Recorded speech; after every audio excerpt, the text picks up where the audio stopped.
બોલો સદગુરુદેવની જય. જીવારામ બાપાની જય. જોકે સમય ટૂંકો છે, આપણે 2 મિનિટ ખાલી આશીર્વાદ રૂપે કયો જે કયો તે વાત કરીએ. જયંતિ બાપાએ કીધું એટલે, નહીંતર આજે દિવસની સભાની અંદર જયંતિ બાપાએ નિર્વાણ તિથિ નિમિત્તે પણ ખૂબ સારો ઉલ્લેખ કર્યો. અશ્વિન બાપુએ પણ જીવારામ બાપાની તથા તિથિ તહેવારોમાં સંતો મહાપુરુષોની હાજરીની પણ વાત કરી.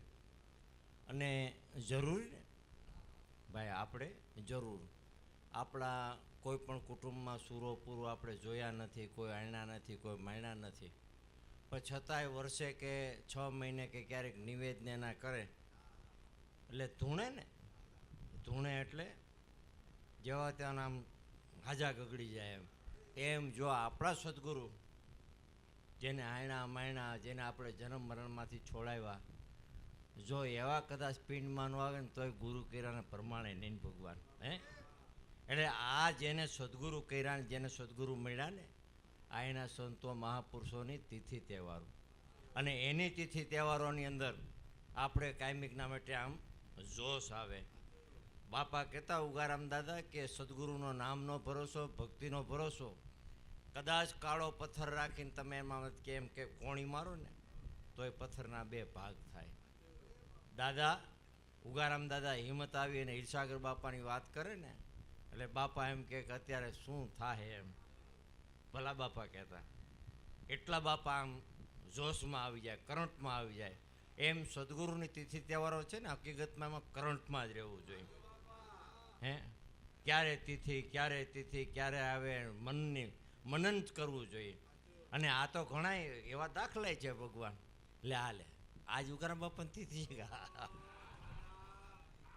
એવાય દાખલા છે ઘણા. આજે ફલાણાને આપણે તિથિ કહે ને કે આ તે હરિસાગર બાપાની તિથિ હાલે આજે છે. હવે એનું શું કામ એમ. એટલે સંતો મહાપુરુષોને ધન્યવાદ છેવાય હું કહું, તિથિ તહેવારો ઉજવાય. જીવા બાપાના પરિવારને મીઠુભાઈ છે, પ્રવીણભાઈ છે, તદુપરાંત અમારા મૂળજીભાઈ સુરતથી ડાયાભાઈ છે, ભાઈ સોની મહાજન છે, અમારા ભાઈ 2-3 લલ્લુભાઈની 2-3 આવે છે. ખૂબ સારું, દર તિથિ એ કોઈ તિથિ ચૂકતા નથી. એટલે એમને પણ હીરા બાપાનું કુટુંબ અમારા કૈલાસબેન ને છગનભાઈને કાયમિકના માટે તિથિ તહેવારોમાં હાજરી હોય અને હોય. એને સદગુરુ મળ્યા અને પ્રમાણો છે ને. અને જીવારામ બાપાની વાત કરીએ ને, રસિન બાપુએ વાત કરી વાંદરાની, એવી અસંખ્ય ન અપાર. અમે નાના ને એટલે જીવા બાપાની હોટલ, આ બાજુ હોટલ, સામે એની મેળી ઉપર રહેતા, અને મેળી હજી છે. અને આ બાજુ જીવા બાપાની હોટલ પણ અત્યારે ફારફેર થોડો ઘણો થઈ ગયો ને સમય અનુસાર. એ ટાઈમની અંદર એમાં ભૂત છે ને, આ થાય છે ને તે થાય છે ને, રાતે કોઈ રહી નથી શકતું ને એવી લોક વાયકાન માન્યતા હતી. પણ છતાંય જીવારામ બાપા રાત દિવસ ત્યાં બેસતા, આનંદ કરતા, સત્સંગ કરતા, પછી સાંજ થાય એટલે સાંજે આવતા રહ્યા. વહેલા મોડું થાય તોય કદાચ કોઈક મહેમાન રોકાઈ ગયા હોય ને, બાંદરા આવ્યા હોય, બસ ન મળી હોય, સમયનો અનુસાર ઓલો અભાવ હોય, એટલે કે બાપા ક્યાં જવું, તો કે કાંઈ વાંધો નહીં, અહીં રહે ને આપણે 2 રાતે સૂતા રહેવું. રાતે સૂતા જ રહેતા એમ. અને અમે નાના એટલે મરવાના, તુલસીના, ફૂલના ને એવા બધા કુંડિયા કોર માથે અંદરની સાઈડ વાવતા. એટલે થોડા ઘણો એકાદો ઓલો છોડવા હોય ને ગાંજાના કહેવા, એટલે અમે કંઈક બાપા આ છે ને, તો કે જો એ મરવો કહેવાય. શું કહેવાય? મરવું આમ તોડીને આમ કરી કુંકાળી જો કેવી સુગંધ આવે કે આ એકલા આવે છો. એટલે અમને પણ રાજી કરતા. તદુપરાંત કોઈ પણ જેમથી રશ્વિન બાપુને ખબર કે બાંદ્રા જવું એટલે સાયકલ આવડતી હોય તો સાયકલ, અને કાંઈ ન આવડતું હોય તો પોતાના ખર્ચે. એ ટાઈમની અંદર બાપા કહેતા કે 5 રૂપિયા ઘોડાગાડીના લેતા. 5 રૂપિયાની ઘોડાગાડી દરબાર ચોકની અંદરથી બાંધી દે બાપા, અને બાંદ્રા, અને બાંદ્રાથી પાછો અહીંયા એ જે મહેમાન ગયા હોય ને જમાડીને મોકલે. આવે ત્યારે પોતાનું ટિફિન હોય તો પોતે જમાડવા બેસાડી દે, અને પોતે એમનામ રહીએ. રાત દિવસની ભક્તિ માટે, કાયમિકના માટે ઉગારામ દાદાનું નામ પડે એટલે પોતે પ્રાણ તજી દે એટલો ભાવથી પહેલાં સેવન કરતા. ઉગારામ દાદાનું નહીં, પણ તમે કદાચ એમ કહો ને બાંદ્રા જાવ તો તમને બધ ફરવા માંડે કે વાહ વાહ બાપા આગળ જવું છે, બાપા આગળ. સોનલમાં માટે ગાંઠિયા બાંધી દે, જલેબી બાંધી દે, મરચાં અહીંથી તૈયાર કરીને પડીકું પણ મોકલે કે આ જાઓ માને ને બાપાને ધરીને મારા વતી પગે લાગજો. અને એ ટાઈમની અંદર સમય આંકરો, છૂત અછૂતના ભેદભાવ, અભડછેટ, કદાચ કહો કેમ કે અને જીવા બાપાની હોટલ જય ભીમનાથ હોટલ, જય ભીમનાથ હિન્દુ હોટલ નામ. અને કોઈ એમ કે અહીંયા બધા આવા છે ને તેવા છે ને કહી દે કે ભાઈ તારે પહોંચવું હોય ચા પીવા આવજે, ન કહો અહીંયા જ બધા આવશે. અને સત્સંગે થાય ને જ્ઞાને થાય. અને લોકો પણ ત્યાં અઢળક આવતા. એટલે ગુરુ પ્રત્યેનો ભાવ, કહેવાનો ઉદ્દેશ ગુરુ પ્રત્યેનો ભાવ જીવારામ બાપાનો એટલે અસંખ્ય અપાર. અને જે ભાઈ વાત કરી ને ઉગારામ દાદાનું મંદિરે એમ નામ છે ને ઓટો એમ નામ છે. ઓટો આપણે લાંબો વધાર્યો, ટૂંકો ઓટો હતો. પહેલાં આપણે તો આંબાનું ઝાડવું જોયું નહીં, એના પહેલાં કે લીંબુડી હતી, પછી આંબો હતો ને પછી છેલ્લે બદામ તો જયંતિ બાપાને અમે બધાને આમાંય ઘણાવે જોયું હશે. એ ટૂંકો ઓટો હતો. ત્યાં જ બાપાએ પ્રાણ પંખીડું જીવારામ બાપાનું ઉડી ગયું. વાત કરી બાપા થાય કે ભાઈ એ તો મસ્ત માણસ છે.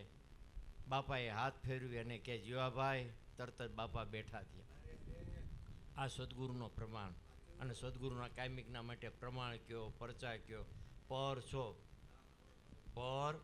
છો, જેનાથી તું પર છો એની સદગુરુએ આપણને ઓળખાણ કરાવી. અને એના થકી આજે તિથિ તહેવારો સંતો મહાપુરુષોના ઉજવાય ને તો ધન્યવાદ જેને સદગુરુ મળ્યા, જેને નામ નિશાની કરી. નકર ભાઈ જયંતિભાઈ રસુન બાપુએ કીધું એમ ગપ્પા મારવાવાળા કેટલા છે. અને સંતો ક્યારે શ્રાપ આપતા નથી. અને સતી શ્રાપ દે ને સંખડી ના લાગે નહીં. એટલે કાયમિકના માટે સંતો મહાપુરુષોના ચારે હાથ આમ છે. અને કદાચ ભાવે કભાવે કદાચ બોલી ગયા હોય તોય સંતો મહાપુરુષોની વળતર આપી દીધી છે. તમે દરેક સંતો મહાપુરુષોનો રામાપીના ઇતિહાસ જુઓ કે સમાધિ ખોદી પણ છેવટ કીધું કે કાંઈ વાંધો નહીં, જાઓ તમે ધૂપનો વિશ્વાસ રાખો, કાયમિકના માટે સદગુરુ હાજર છે. નરસિંહ મહેતાની જોવો, એને રામ માંડલિકને આશીર્વાદ દીધો કે ઓલા શ્રાપ આપ્યો કે ન આપ્યો, પણ છતાંય સદગુરુ કાયમિકના માટે વળતર આપી દીધી. એમ દરેક સંતો મહાપુરુષોના સંતોના જીવન તપાસો ને તો પાછા એના શ્રાપ પણ પાછા વાળી અને કાયમિકના એટલે સંતો શ્રાપ આપતા નથી. અને કદાચ ભૂલે ચૂકે થોડા ઘણું બોલાણું ને તો એને બે હાથ ઉપર રાખી દીધા. સંતોની દયા કૃપા છે. એટલે એ કાયમિકના માટે પળ ભક્તિ પ્રેમની 100 વર્ષના જોગ પળ ચૂકાઈ જાય પ્રેમની જોગ સર્વે ભોગ. એટલે કાયમિકના માટે સદગુરુ તો કાયમિકના માટે સમર્થ હાજરા અધૂન સાક્ષાત પરબ્રહ્મ સાક્ષાત છે જ. પણ જા આશીર્વાદનું ટાઈમ આવે ને તો આપણે ક્યાં આગા પાછા વૈયા ગયા હોય, કાં બજારમાં વૈયા ગયા હોય, કાં ગમે ત્યાં આગળથી ખસી ગયા હોય. એટલે સંતો કાયમિકના માટે દીન દયાળુ છે. એટલે એના આરતી પૂજન તિથિ તહેવારો કાયમિકના ઉજવાય અને ઉજવવા પણ જોઈએ. એટલે ધન્યવાદ છે મહાપુરુષોને કાયમિકના માટે. દરેક સંતો મહાપુરુષોની તિથિ તહેવારોમાં પણ આપણે દરેકને પણ હાજરી રાખવી જોઈએ. આપણા ફરજ પ્રમાણે અને આપણા ધ્યેય પ્રમાણે આપણા સંપ્રદાય કયો, ધર્મ કયો, જેટલું કયો એટલું ઉપમા આપીને જેટલું આપણે આગળ વધે એટલું. અને એ વધારે આપણે તો કદાચ સાથ સહકાર કે જે હોય એટલે આનંદમાં રહેવું. આનંદ કરો. સદગુરુદેવની જય ભાઈ.